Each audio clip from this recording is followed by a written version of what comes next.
우리 앞뒤에 좌우 계신 분들과 함께 인사하겠습니다. 잘 오셨습니다 하고 인사하겠습니다.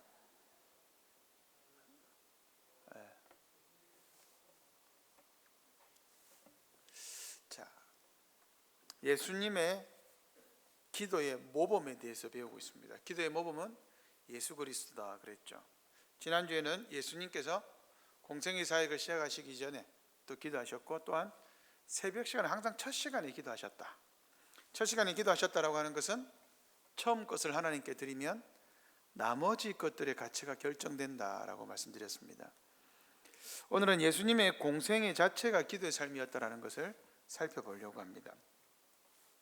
예수님의 삶은 기도로 시작해서 기도로 끝을 맺었습니다. 그리고 예수님은 생의 중대한 순간순간마다 기도의 삶을 사셨습니다. 특별히 누가가 예수님이 기도하셨다는 것을 많이 강조합니다. 마태복음에도 세례받는 게 나오고 마가복음에도 세례받는 게 나오는데, 세례받을 때 기도했다라는 표현은 누가복음에만 있습니다. 백성이 다 세례를 받을 때 예수도 세례를 받으시고 기도하실 때에 누가는 이 문구를 일부러 삽입했습니다. 하늘이 열리고 성령이 비둘기의 형상으로 내려오신 사건 이전에 기도하실 때라는 문구를 이불로 넣은 것이죠. 자, 이는 내 사랑하는 아들이요 내 기뻐하는 자다라는 아버지의 영광스러운 선포가 들리기 전에 기도라는 행위가 있었다라는 것을 말합니다. 어떤 사건이 일어나기 전에 드려진 기도는 주님께서 지금 자신의 뜻이 아니라 아버지 하나님의 뜻을 수행하고 있다라는 고백입니다. 그러니까 예수님이 세례를 받으신 이유가 뭐예요? 세례는 죄인이 받잖아요. 예수님은 세례를 받으면 됩니까? 안 됩니까? 받으실 필요가 없죠. 그래서 세례요한이 뭐라 그래요? 내가 세례를 받아야 되는데 왜 나한테 세례를 받으러 오십니까? 그러니까 예수님 뭐라 그래요? 에이, 허락해라 이러고 세례를 받습니다. 그 말은 이 기도하실 때라는 문구 때문에 예수님이 지금 하나님의 일을 이루고 있다는 것을 알 수가 있습니다. 무슨 말이냐?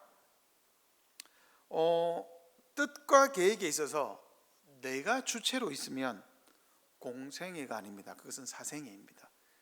내가 주인이면 설령 공직자의 자리에 있다고 할지라도 내가 주인이면 공생애가 아니라 개인적인 삶을 살아가는 것입니다. 여기 있는 우리 모두는 공생애로 부름받았습니까? 사생애로 부름받았습니까?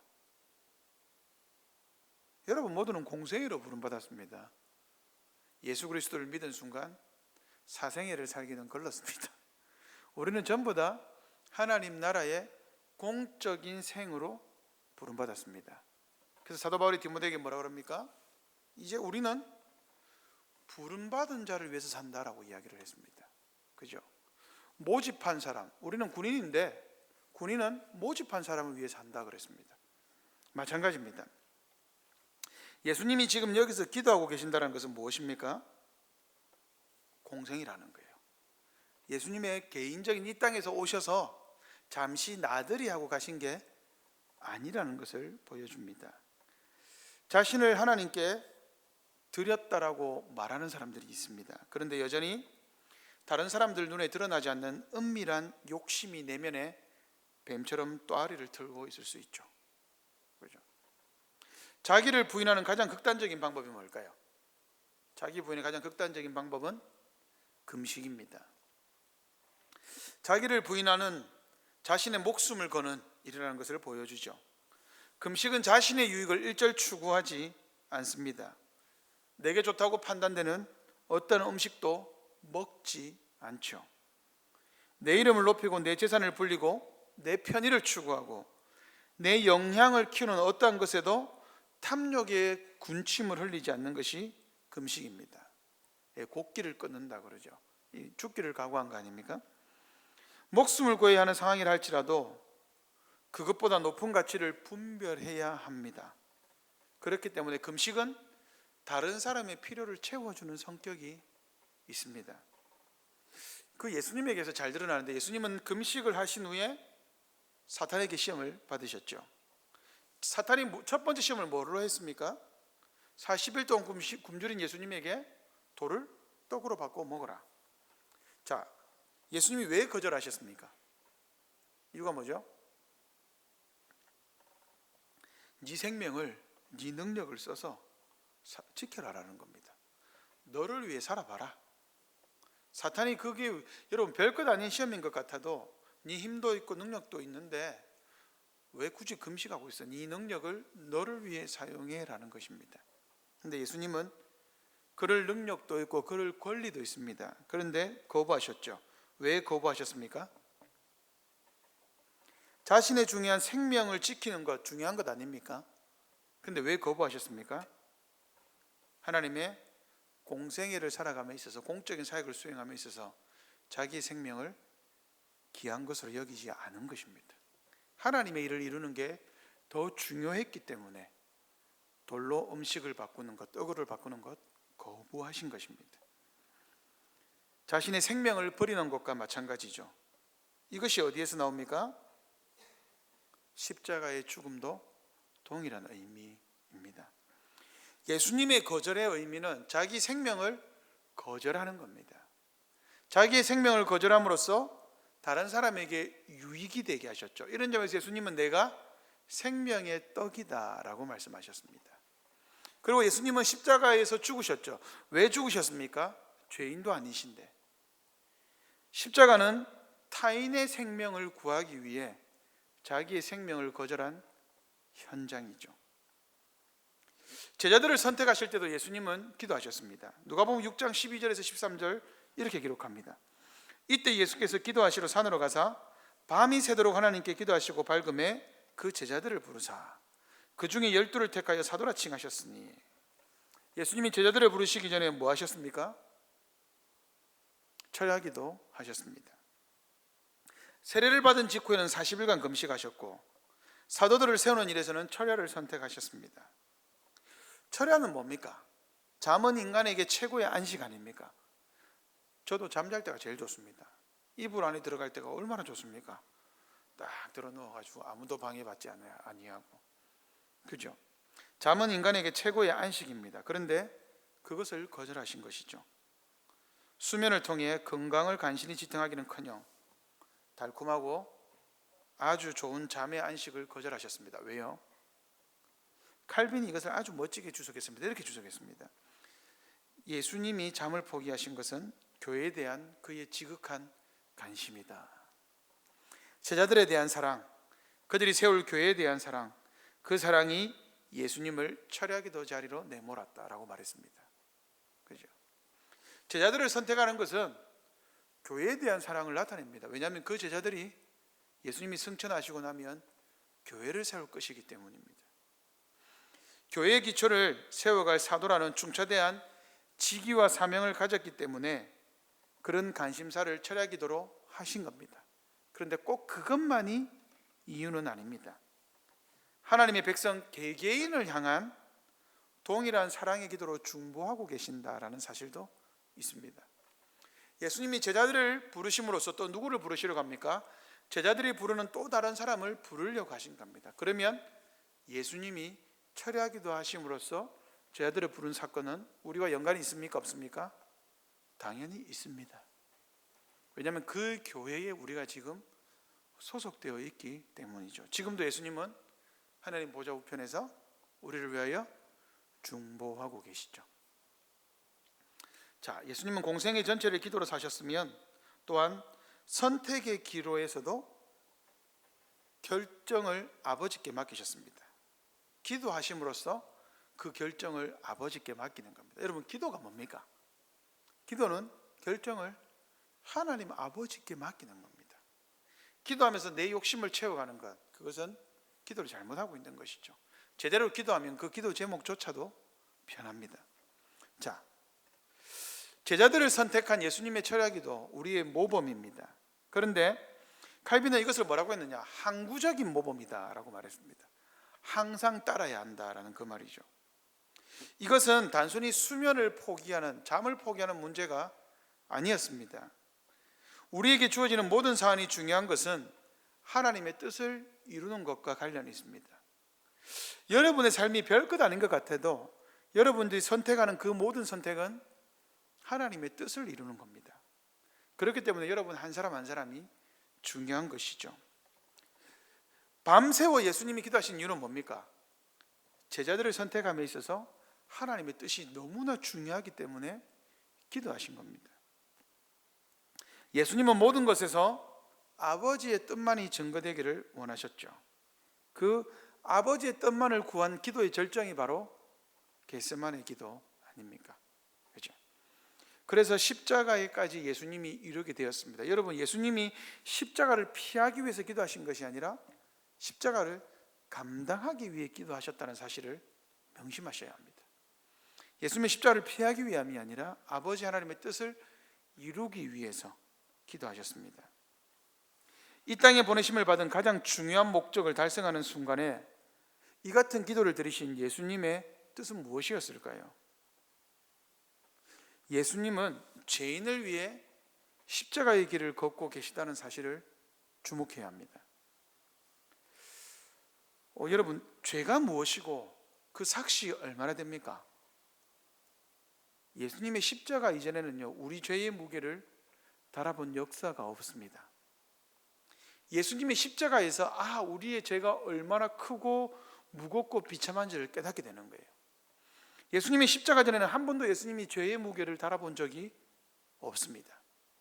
예수님의 십자가에 이르렀어야 비로소 우리의 죄가 하나님이 하나밖에 없는 아들을 죽일 만큼 크고 무겁고 엄중하다라는 것을 알게 된 것이죠.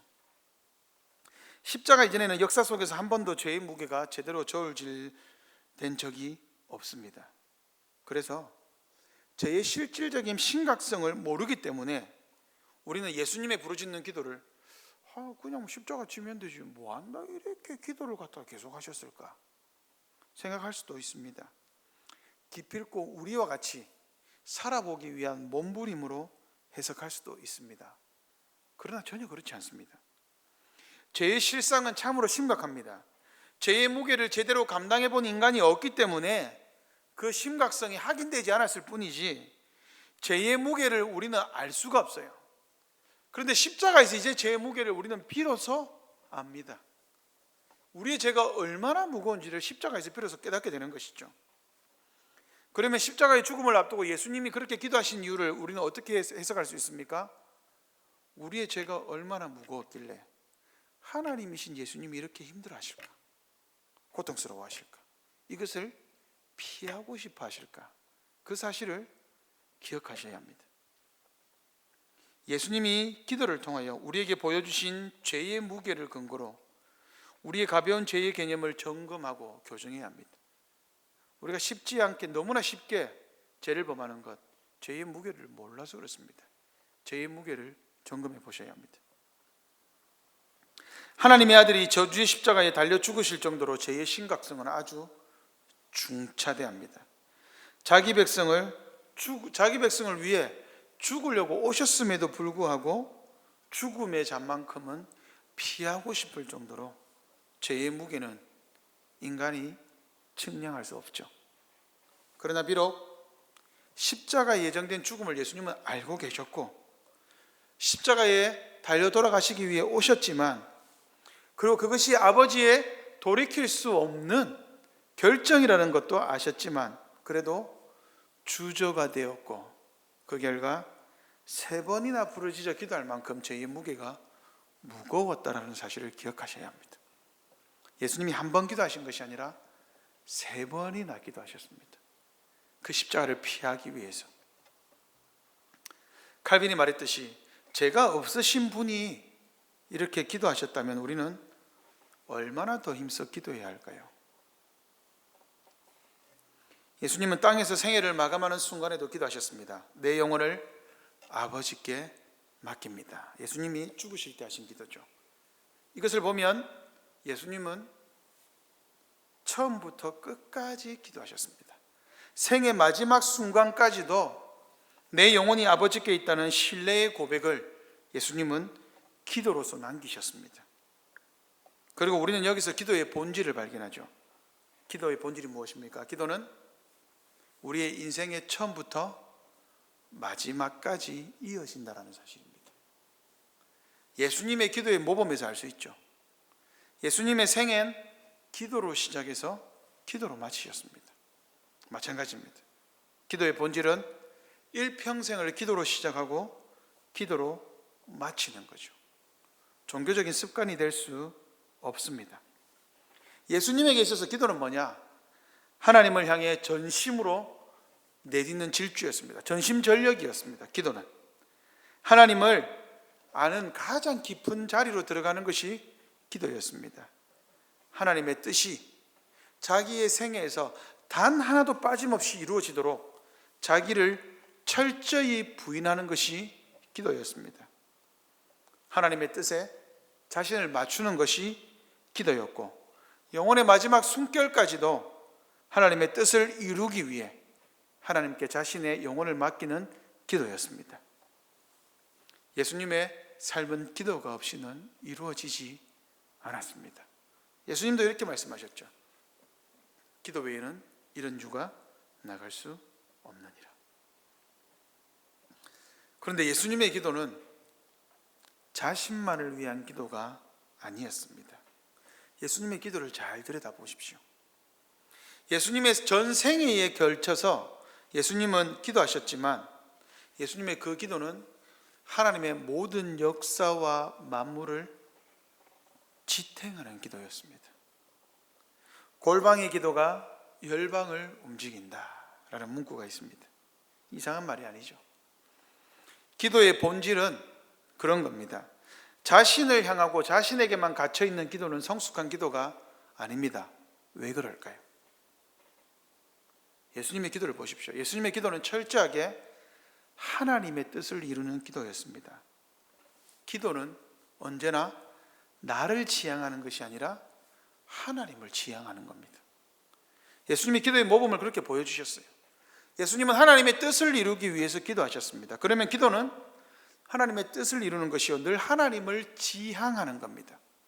그러니까 내 뜻과 내 생각을 지향하는 것은 성숙한 기도도 아니요, 건강한 기도도 아닙니다.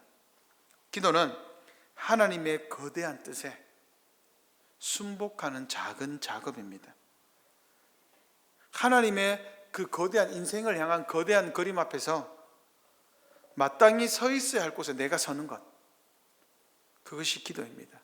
하나님의 뜻 안에 내가 서 있어야 할 자리에 서는 것. 이처럼 기도는 하나님과 그분의 뜻 안에서 모든 것을 묻고 통일하는 유기적인 연합의 끈입니다. 기도로서 우리는 하나님을 지향합니다. 하나님을 지향할 때에 우리가 기도하는데 우리 삶에 하나님의 뜻이 이루어집니다. 그러면 골방의 기도가 열방을 움직이는 것이죠. 우리의 기도는 내 삶만을 위한 것이 아닙니다. 하나님의 이름이 높아지는 것, 다른 사람에게 이익이 되는 것, 그리고 다른 사람을 위한 기도가 되는 것이죠. 반드시 기도는 그렇게 발전되게 되어 있습니다. 오늘 말씀을 정리하면 이렇습니다. 예수님은 시작부터 끝까지 기도하셨습니다. 예수님은 기도를 통하여서 모든 것을 하나님의 뜻을 이루셨습니다. 그러므로 기도는 우리의 일평생 삶을 간통하는 것이며, 일평생 삶을 간통함으로써 우리의 일평생의 삶이 하나님의 뜻이 되게 하는 것입니다.